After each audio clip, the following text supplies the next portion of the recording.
is the Lawfan? Allah, Allah, Allah, Allah, Allah, Allah. Who is the Lawfan? Allah. Who is the Lawfan? Allah. Who is the Rahman? Allah. Who is the Mannan? Allah. Who is the Rahim? نسل نو کی بربادی کا ذمہ دار کون؟ اس موضوع کے لیے سید قمر اعظم متعلم شعبہ فارسی کو مدعو کرتا ہوں کہ موصوف اس موضوع پر لب کشائی کریں۔ السلام علیکم ورحمۃ اللہ وبرکاتہ۔ بسم اللہ الرحمن الرحیم۔ الحمد للہ وکفى وسلام على عباده الذين اصطفى اما بعد فقال النبي صلى الله عليه وسلم كلكم راع وكلكم مسؤول عن رعيته او كما قال عليه الصلاة والسلام۔ یہی حال دنیا میں اس قوم کا ہے، یہی حال دنیا میں اس قوم کا ہے، بھور میں جہاز آ کے جس کا پھنسا ہے۔ بہائم کی اور ان کی حالت ہے یکساں، بہائم کی اور ان کی حالت ہے یکساں، کہ جس حال میں ہے اسی میں ہے شاداں۔ نہ ذلت سے نفرت نہ عزت کا ارما، نہ ذلت سے نفرت نہ عزت کا ارما، نہ دوزخ سے ترسا نہ جنت کا خواہاں۔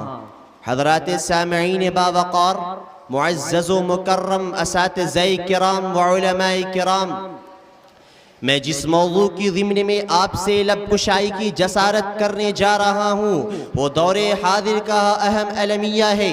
اگر اس کے سلسلے میں کسی قدر بھی بے اعتنائی برتی گئی تو وہ دن دور نہیں کہ نسل نو خائب و نامرادی کا ماتم کرتی پھرے، اور اگر اس ناسور پر قابو نہ پایا گیا تو یہ ہمارے معاشرہ کو درہم برہم کر دے گا اور ہمارے مستقبل کو کلی طور پر تاریک بنا دے گا۔ وہ موضوع ہے نسل نو کی بربادی کا ذمہ دار کون؟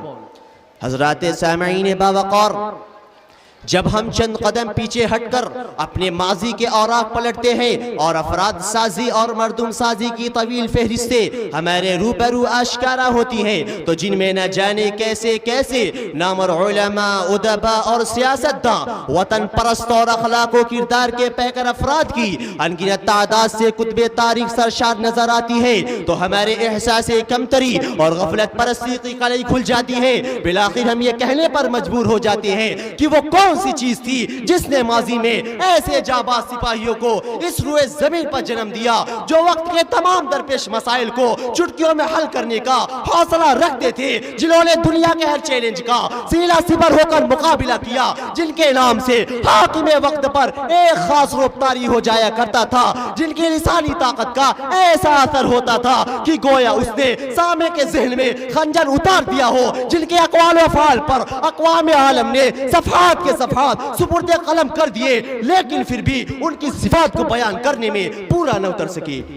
چنانچہ جب ہم اپنی محجوب عقل کا پردہ فاش کرتے ہیں اور بے حس جسم کو حساس بنانے کے لیے احساسات کے سمندر میں غوطہ لگاتے ہیں تو جو نتیجہ ہمارے سامنے نکھر کر آتا ہے وہ یہی ہے کہ انہوں نے یہ رتبہ بلند، یہ اعلیٰ مقام، یہ بے بہا نعمت اپنی عمدہ تربیت کی بنا پر حاصل کی، چونکہ ان کے مربیین نے ان کی تربیت کی خاطر تمام درپیش مشکلات کا فرحت و انبساط کے ساتھ سامنا کیا، لیکن ان کی مردم سازی میں کوئی کسر و کوتاہی نہیں کی۔ ان کے مستقبل کی خاطر اپنے ارمانوں اور دل میں بٹ ڈالنے والی خواہشوں کو پس پشت تو ڈال دیا، لیکن ان کا مستقبل مینار نور بنا دیا۔ ان کی تربیت کے لیے اپنے پیٹ پر پتھر تو باندھ لیا اور فاقہ کشی کو زندگی کا لازمہ بنا لیا، لیکن ان کا مستقبل تاریک ہونے سے بچا لیا۔ ان کی خاطر غیروں کی جوتی تکسیری کرنا اپنے حق میں بہتر سمجھا، لیکن ان کا مستقبل تابناک بنا دیا۔ اسی اعلیٰ تربیت اور مردم سازی کے نتیجے میں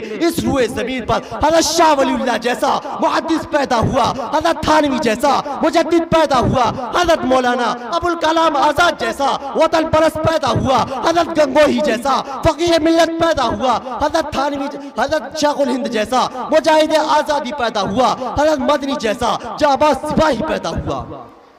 انہی اکابرین ملت کے کارناموں اور فلاح و بہبود سے لبریز ماضی کی بدولت ہم اب تک اس روئے زمین پر زندگی بسر کر رہے ہیں۔ انہی کا عطا کردہ تابناک ماضی ہمارے لیے مشعل راہ ہے۔ انہی کی سوانح حیات کا وسیع مطالعہ ہمارے لیے اکسیر ثابت ہو سکتا ہے۔ انہی کی حیات باسعادت کی روش ہمیں ماضی کی طرف موڑ سکتی ہے اور ہمارے تاریک مستقبل کو مینار نور بنا سکتی ہے اور ہمیں دنیا میں سرخروئی کا حامل بنا سکتی ہے۔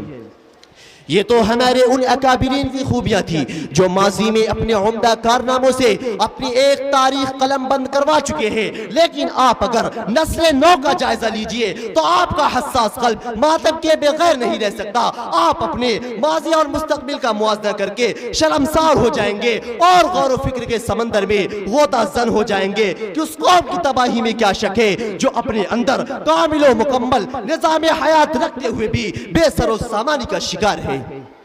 سامعین باتمکین، کسی بھی سماج اور معاشرہ کی تعمیر و تشکیل سے قبل جس چیز کی ضرورت پڑتی ہے وہ ہے خاندان اور خاندانی اکائی۔ یہ وہ خوبصورت اور دل فریب باغ ہے جس میں نوخیز پیڑ پودے اور کلیاں جنم لیتی ہے۔ یہاں کی آب و ہوا نہایت پاکیزہ اور صاف ستھری رہنی چاہیے۔ مسموم ہواؤں میں خوبصورت اور نازک کلیوں کا نکلنا بہت مشکل ہے، بلکہ گندی اور گرم ہواؤں کا ہلکا سا جھونکا بھی ان کے لیے موت کا پیغام بن جاتا ہے۔ در حقیقت طفل مکتب معاشرے کی وہ کلیاں ہیں جنہیں ہر لمحہ صاف ستھری اور پاکیزہ غذا کی ضرورت پڑتی ہے۔ ان کی اٹھان اور نمو کے لیے نظیف اور پاک ماحول درکار ہوتا ہے۔ یہی بچے مستقبل میں بڑے ہو کر دنیا کے ہنگاموں سے جو چار ہوں گے، اہل دنیا کی سرگرمیوں میں حصہ لیں گے۔ اگر گھر کی چہار دیواری اور حصار میں اس کی آبیاری اسلامی طرز معاشرت اور چشمہ اخلاق و کردار سے نہ کی گئی ہو اور وہ دنیا کے ہنگاموں میں جا کر اگر اپنا ملی و دینی تشخص مٹا دے تو اس سے حیرت نہ ہونی چاہیے، چونکہ کمزور بنیادوں پر زیادہ بوجھ ڈالنا اور ان سے اپنے قائم پر وابستہ رہنے کی امیدیں وابستہ رکھنا یہ کہاں کی عقل مندی ہے۔ وآخر دعوانا ان الحمدللہ رب العالمین۔